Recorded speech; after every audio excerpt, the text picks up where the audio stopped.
Welcome to The Priority Shift, a podcast dedicated to focusing on your true priorities, both personal and professional, using the 80-20 method. I'm your host, Christina Walker. Let's dive in.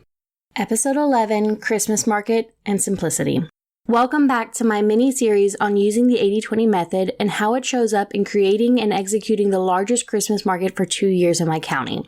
For reference, I do live in the 5th largest city in the state of Tennessee, and we have about 250,000 people living here. We have had over 100 vendors each year, and our actual attendance is about 3,000 customers walking through the door.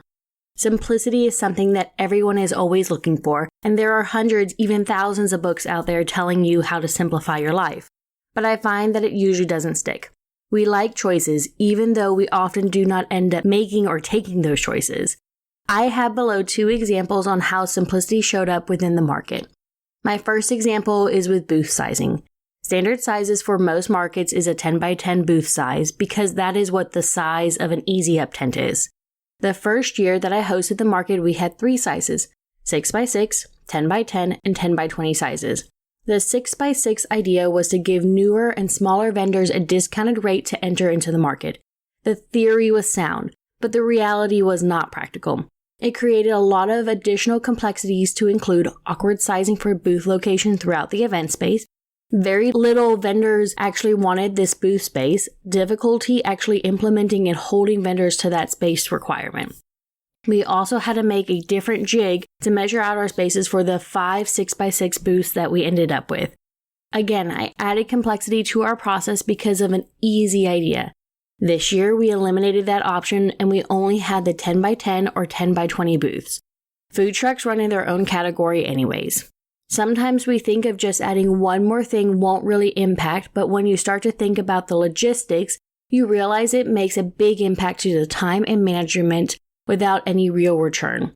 The other example shows up in the food kitchen. My mom does German food for these types of event and is an excellent cook. My mom is the epitome of more is more is more, and I'm usually on the back end asking her to simplify. The first year we had 10 different items on the menu that all had to be hand prepared the few days before the market.